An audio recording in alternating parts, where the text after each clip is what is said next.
Have you ever felt that people come to you only when they need something? Have you ever canceled your own plans, your rest, your sleep, or your peace just to help someone who forgets you the moment they are done? This story will hit home. In a peaceful little town with long green fields and calm old houses lived a man named Daniel. Everyone knew him as the guy who never said no. If a bicycle chain broke, they shouted for Daniel. If boxes needed lifting, they knocked on his door. If someone felt lonely, they went straight to Daniel's house. He believed helping others made him a better person, and the town praised him for his kindness. But slowly, Daniel's life stopped belonging to him. His garden stayed half-cleaned, his windows were broken, his roof needed repairs, and he kept choosing other people's problems over his own. Every night he came home covered in dirt and sweat. His mother looked at him and asked, "Daniel, my dear boy, you help everyone, but why does no one ever help you?" He smiled and said, "It's all right, Mom. One day people will remember my kindness." That day never came. One evening, heavy winds and dark skies warned of a storm. The town rushed to protect their homes, but Daniel ran to help his friend Oliver cover tools and equipment. While Daniel saved Oliver's things, his own garden furniture and plants were left exposed. The storm hit hard, rain poured, wind whipped. By the time Daniel got home, his garden was ruined. His mother put a warm towel on his shoulder and whispered, "Daniel, today you saved everyone's things except your own." Inside, something finally broke. The next morning, Daniel went to the river cottage of old Mr. Harris, a wise retired teacher. "Sir, I help everyone, but I feel empty," Daniel said. "Why does it feel like kindness is breaking me?"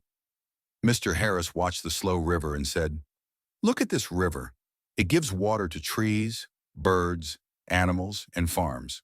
But when it rains too much and the river forgets its path, what happens?" Daniel answered. "It floods. It destroys everything." Mr. Harris nodded. "Kindness without boundaries becomes self-destruction. You think saying no is wrong, but sometimes saying no is the most honest form of self-care." He gave Daniel a challenge. For the next 7 days, don't say yes immediately. Pause and ask, will helping them harm me? Will I lose time, peace, or energy I need for myself? If yes, say, not today. The next day, Oliver rushed in. "Daniel, help me move a heavy box. I need you." Daniel looked at his broken fence that had needed repair for months. His heart wanted to say yes, but he breathed in and said, "Oh, I'm sorry. Today I need to fix my own fence. I can help you later, but not today." Oliver was shocked. Daniel felt guilty, but he stayed focused. Within hours, the fence finally stood strong, and for the first time in a long time, he felt pride in taking care of his own life. The next day, neighbors asked for small favors, and Daniel politely refused, explaining he was busy with his own work. That evening, he felt light and calm. Quick pause for you. Have you ever said no to protect your peace? Drop a comment with the moment you chose yourself and what happened after. Your story could help someone else find their boundary. On the fourth day, heavy rain returned and Daniel's roof started leaking. He waited for someone to knock on his door like he always knocked on theirs, but no one came. Instead of anger, he felt strength. He picked up tools and fixed the roof himself. It took time and patience, and when he finished, he whispered, "So this is what it feels like to depend on myself." Days turned into weeks, and Daniel changed. He stopped running everywhere. He protected his sleep and his peace.